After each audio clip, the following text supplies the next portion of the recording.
Hey guys, what is going on? Welcome back to my Robinhood portfolio. What I thought I would do today is talk a little bit about the Robinhood application itself. A lot of you guys have been asking why more people are not on Robinhood. Essentially, why doesn't everybody use Robinhood? So I thought I'd kind of go through and maybe detail some of the reasons why Robinhood doesn't reach a larger audience at the moment.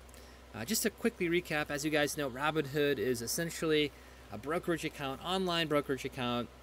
Actually, to be more specific, a smartphone-only application that is used to buy and sell stocks like any of the other larger brokerage firms. Unlike the other ones, however, Robinhood does not charge any commission fees. So, where my E-Trade account would charge $10 to trade, Robinhood essentially charges $0. So, as a quick example here, if I were to buy this stock here, SCHD, let's say I bought one share on my E-Trade account, well, I'd be charged $10 plus the price of the stock. So I'd be essentially paying 25% commission to buy, and then if I sold off, I'd pay another $10, so another 25% commission to sell. So as you can imagine, that would make absolutely no sense unless I was buying, hundreds of thousands of dollars worth of this, or at least $1,000, maybe not that much. But I would have to essentially buy a significant amount of shares to make that commission worth it. If I were to buy a much cheaper stock, let's go over to, I think a good example would be Ford. I have quite a bit of Ford here.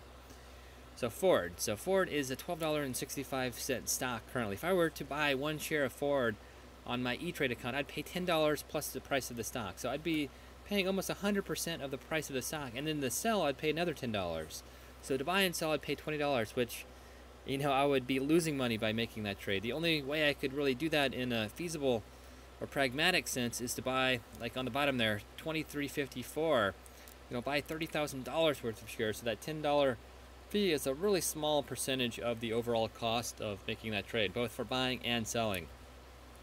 So I think Robinhood is very, very good for smaller investors that just want to jump in, buy a few shares of any one particular stock. Like a lot of these stocks I have, for example, CNI here I have one share, $71. Illinois Toolworks, one share. 3M, a couple shares. So this really makes sense for me as an investor. I can go in and buy just a few shares of individual stocks, really to learn about the market, learn how to buy and sell stocks. That's the whole reason I got onto Robinhood to begin with. Really play around with the market. On the other large brokerage firms, the other large online brokerage firms, I should say, you can't really do that. Schwab still charges $9. Scott trades $7. Even some of the smaller online brokerage accounts like Trade King, TradeStation, Options House, they still charge, $5 a trade. So Robinhood is very, very good for the smaller investor. So there's a lot of positives there. So why don't more folks use it? Well, I think a lot of the reason is that a lot of folks are already established on other brokerage firms, and the important part with Robinhood is that it does not have an ACAT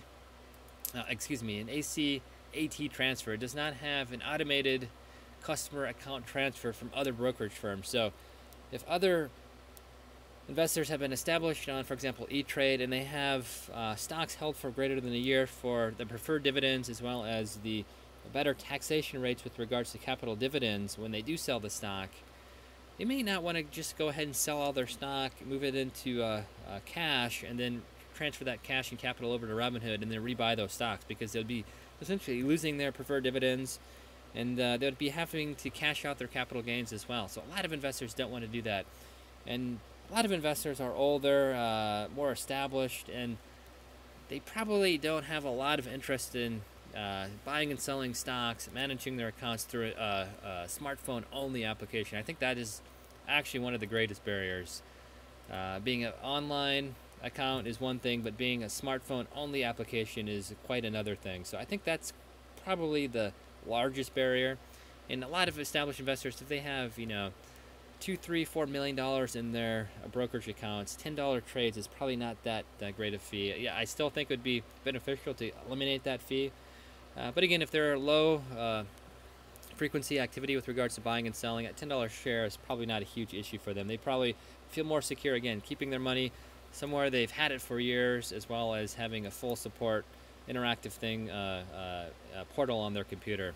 So I think that those are the two main things: smartphone only application, as well as no ACAT transfers.